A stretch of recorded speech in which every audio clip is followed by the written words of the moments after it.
Computer science videos here today to show you guys in this tutorial how to show the Bluetooth shortcut on the Mac menu bar.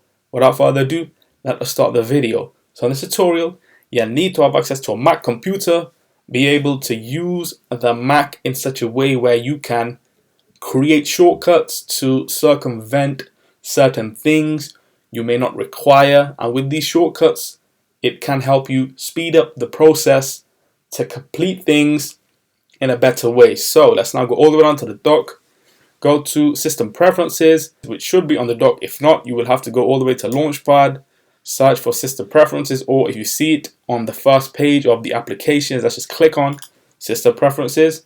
Now let's go to Bluetooth, and there it says Show Bluetooth in Menu Bar. Let's just click on this, and there we go.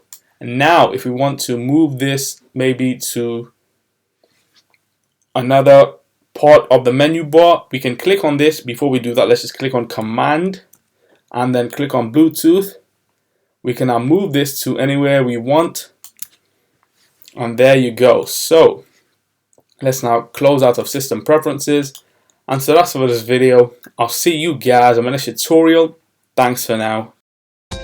Thank you for making it towards the end of the video. Be sure to subscribe to my channel, Computer Science Videos. Be sure to check out the previous video on screen now, or you can ideally click on the playlist and watch all the journey for computer science videos from the start until now.